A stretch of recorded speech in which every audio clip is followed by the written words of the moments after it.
A special presentation from the FFL. Everyone shut up and sit the fuck down.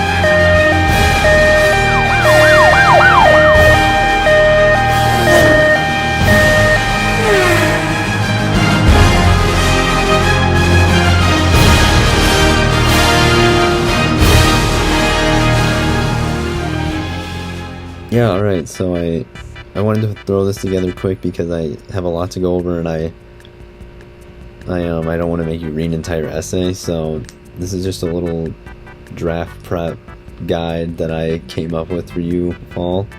So without further ado, let's hop right into it. Things that you should definitely do: make sure you can get on the site, log in and explore the UI a little bit, familiarize yourself with it. It'll definitely make draft day a lot easier. I don't want, a situation where 7 people are messaging me 10 minutes beforehand saying that they can't get in or whatever, so definitely try and hop in there a day or two ahead of time, just figure all that out. I know it's boring, but if you can find it, go to the link and read through the bylaws. There are a lot of important intricacies that you need to understand. Otherwise, it's going to set you pretty far back. So definitely look into that. Some of them, the big ones that I think you should definitely know before we start drafting, I'm going to go over in the slideshow real quick, but still read through the bylaws. If you have any questions, please ask, reach out. I can probably answer all of them, so do it now, not right before or during the draft. And like I said before, if you think you're going to be busy that day or moving around or whatever, MFL Platinum, go get that. It'll help you out a lot. So some important rules that you should familiarize yourself with for 2024, regardless of if you're coming back or not. So the first one, if you haven't noticed, based on the size of the group chat, we have expanded from 12 to 16 teams this year. There's no more conferences. It's just the 4 divisions. So get to know your rivals. You're going to be playing them 2 times a year. And I know that the league knows everybody. I know there's some people that know a lot of people, and there's other people that only know 1 or 2. But at the end of the day, we all love football. We all love fantasy. We're all here for the same reasons. So don't, be afraid to reach out to guys and maybe meet some new people. Playoff brackets, so you kind of know what you're playing for this season. Off season is weeks 15 through 17, and the off season is broken up into 3 brackets. Playoff bracket, toilet bowl, punishment bowl. Playoff bracket is a 6-team bracket made up of the 4 division winners and 2 wild card teams determined by win-loss record, with some tiebreakers thrown in there too.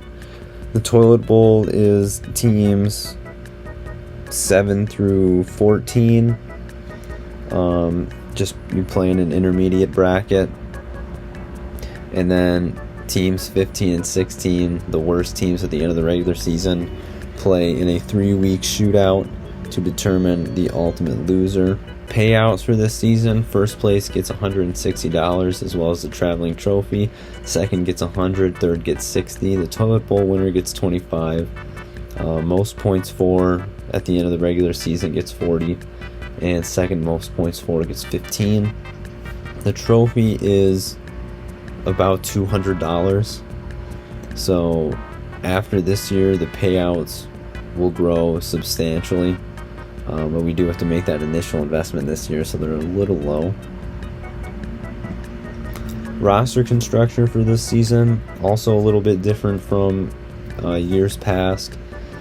Your starting lineup is going to include 1 quarterback, 1 running back, 1 wide receiver, 1 tight end, 2 offensive flex positions that can be a running back, wide receiver, tight end, 1 defensive tackle or defensive end, 1 linebacker, and 1 cornerback plus safety, as well as 3 defensive flex players that can be any of those positions. We really wanted to make roster that was flexible, because with 16 teams, the player pool is going to be a little thin. So this way you can hopefully, if you only have one good running back, you don't have to, waste a spot and start a guy that, a shitty running back. So hopefully that works out. Players will also be eligible for IR and taxi squads. IR is injury reserve. That's for players who are going to miss a significant amount of time. And taxi squad is a place to store your rookies while they develop. So this is the big change for new and returning guys. This is a huge mechanic that you really need to understand. Otherwise, you're going to potentially set yourself far back. So they're called keeper contract in quotes rules. Essentially, you can only have veteran players on your roster for up to 4 years, and you can have rookies that you draft on your roster for up to 6. The goal here is to just generate some churn and turnover within the league, so everybody has a chance to rebuild relatively fast. So that's the purpose of these new rules. Mechanically, so the last year of a player's eligibility to be on your team, their 4th or 6th year, you have to use a franchise tag on the player. And basically what that means and how all this works is everybody gets 22 keeper picks during the off season. Players will typically cost 1 keeper pick a year to keep them on your team. With the exception of a player on their franchise tag year, they cost 4 keeper picks instead of just 1. Trades and free agency reset a player contract unless they end the season on the same team they started the season with. That's just to negate obvious loopholes. Traded players and free agent contracts begin the year you acquire them. So even if you get a guy in the middle or back end of the year you got them counts as their first year of eligibility on your team. And contracts still tick while players are on IR taxi squad. That was a lot of information that I don't really expect you to understand from just hearing it. So I went ahead and made a visual to kind of go through this process with you.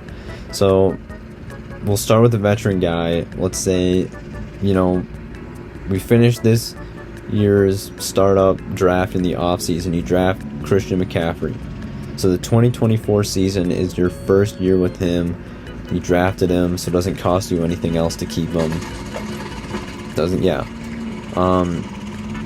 Going into the 2025 season, that off season, if you want to keep him again, it's going to cost you 1 keeper pick. So you spend your 1 keeper pick in the off season, you get him for 2025. That's 2 years of eligibility spent on your team. Same thing with year 3. It's the off season between 25 and 26. You spend 1 keeper selection to keep him on your team. You get him for the 2026 season. That's his 3rd year of eligibility on your team. Now it gets a little different going into the 4th year. Because it's his last year of eligibility on your team, it costs you a franchise tag to keep him. So, in the offseason before the 2027 season, you have to spend 4 of your keeper picks to keep Christian McCaffrey on your team. If you do that, you get him for the 2027 season. That's his last year of eligibility. So after the 2027 season ends, Christian McCaffrey would be cut from your team and entered into the 2028 draft pool. And then he'll get drafted by another team potentially, and the process restarts. So you draft him and that's a year. Keep him another year. Keep him again, year 3. Tag him going into 2027, that's his 4th year, and then he's cut. Rookies work basically the same exact way. They just get 2 extra years. So you spend a keeper prior to 2028 to get him for his 5th year. 4 keeper picks before the 2029 season to keep him for his 6th year, and then he would re-enter the draft pool during the 2030 offseason. Really, you just want to make sure you're keeping up with where your guys are along in their contract, and I'll make it easy for you to follow, don't worry, but just keep an eye on that. But yeah, so 4 years, 6 years, trades. Say you trade Christian McCaffrey for Justin Jefferson in 2026. Their contracts reset, so 2026 would be both of their first years of eligibility on that new team. Something else to keep in mind, but that's how that mechanic works. Again, I totally understand if that still doesn't make any sense. So if you have any questions, please reach out now before the draft. So those are the big things that I really wanted to touch on going into the next couple weeks as people prepare for the draft. On the 24th, 10 a.m., don't forget, very important, because that's going to determine how you perform for the next couple of years. So pay attention to that. Sorry, there's somebody cutting the grass outside right now. So yeah, that was all the big stuff I really wanted to go over. If you still have any questions, please reach out. Please log into the app. Make sure you can get in, get all your shit figured out before the 24th, so it's not a giant fiasco in the morning. So this is 100yardrush.com. If you look to the left of the screen, you'll see all your names next to little dudes. And these little guys are going to race each other to the other side of the field. However they finish is the draft order for the 2024 startup draft. I've shoveled it 100 times, so it's about as random as it can possibly get. Tested it out, it works really well. So just keep an eye on your dude, and hopefully he finishes well for you. Draft is a serpentine 1 to 16, 16 back up to 1, pretty standard stuff. So without further ado, your 2024 startup draft order.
And there you have it.